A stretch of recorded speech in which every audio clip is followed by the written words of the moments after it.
Last, definitely not least, head coach of the men's soccer team, Fred Jungemann, joining us here, Humboldt All-Axess. Fred, appreciate it, and love when you stop by. Jacks 2-3-1 as you're on the cusp of league play. Tell me about where you guys are at right now, where you're feeling, what you like, what you want to improve on. Yeah, that's a lot. I mean, where to start? I think most teams, we're dealing with a few injuries early in the season.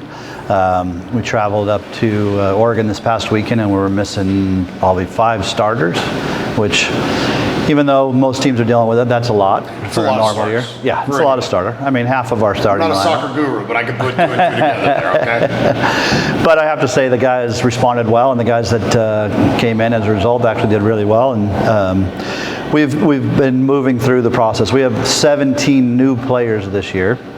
And so we're kind of learning and growing and moving ourselves forward, trying to learn what it takes to be a competitive team, to put a good performance together, but most importantly, to be able to put a good performance together for the whole game.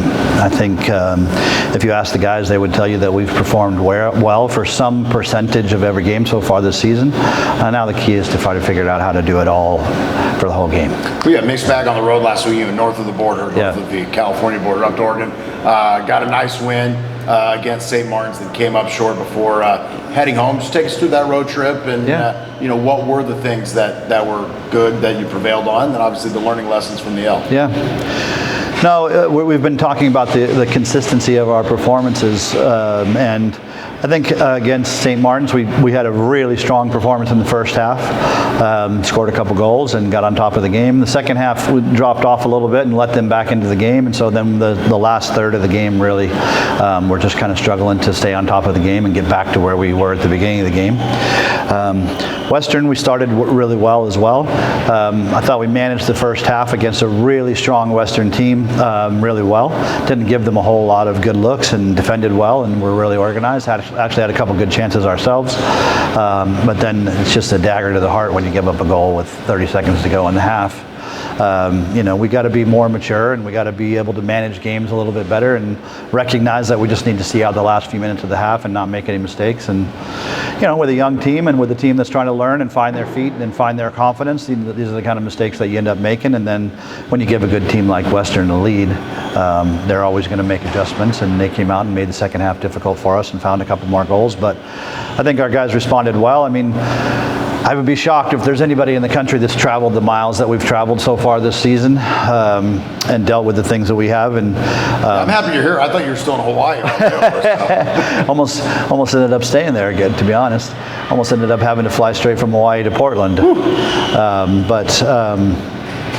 I think our guys have managed it really well. They're not getting frustrated. They're not getting to the point where it's impacting. You know, they're not looking for excuses. They understand where they're at, and as a result of it, we you know, you could say, oh man, I'm tired, and we're grinding through these road trips, but at the same time, you know, we've been in Hawaii, and you know, that's not that difficult. Not the end of the world. Not a horrible place to be trapped in for a while. And then this last weekend in Oregon, we played in Monmouth and had a chance to go hang out on the river and do a few things. And so there's some plus sides to traveling as well. So you know, don't feel sorry for us. You know, there's been some positives for sure. So look, league play, is it starting? Not starting? Drew was trying to explain to me how they've kind of tinkered with non-league games. Yeah. And what's going on? What is the story with CC2A play? Well, this is actually not part of that. That changed when Sonoma and San Francisco dropped out. This game just came about because both Monterey and us lost a game when Academy of Art dropped out.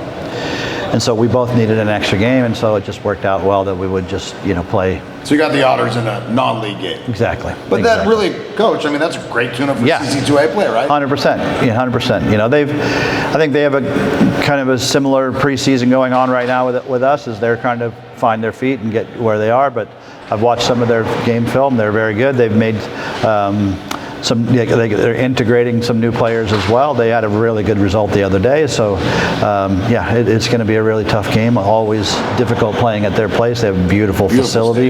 Yeah, but I think our guys are really excited just to play on that facility, but also a night game as well, which is, you know, always fun as well. I agree. I'm always a night game guy, at least as a player. I love the atmosphere. It's kind of the main event. Yeah, I just had Carson on. To the layman's like me, you know, it seems like, okay, goalie, your job is to just make sure the ball doesn't go in the net. But tell us really what goes into goalkeeping. Yeah. It's a tough position because there's a lot of things that you deal with as a goalkeeper that the rest of the players don't have to deal with. The biggest piece, I think, for goalkeeping, and I'm not sure what Carson said, but I would imagine she would say something along this line. The biggest thing for a goalkeeper is that if you make a mistake, you can give up a goal and potentially lose a game for your team. Most of the other players in the field, if they make a mistake, there's a teammate there that can help compensate for it or correct that. And so there's a pressure that comes with being a goalkeeper, and you have to have a mental toughness that allows you to deal with that kind of pressure.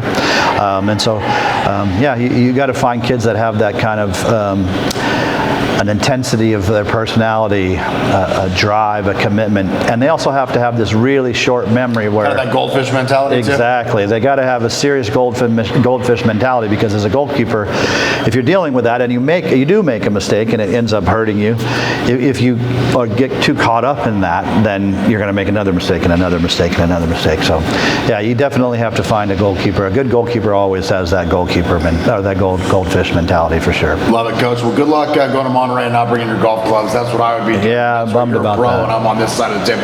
Fred Jungemann right here, Humboldt All-Axess. We'll see everyone next week. Yep. Thanks, Fred. Appreciate it.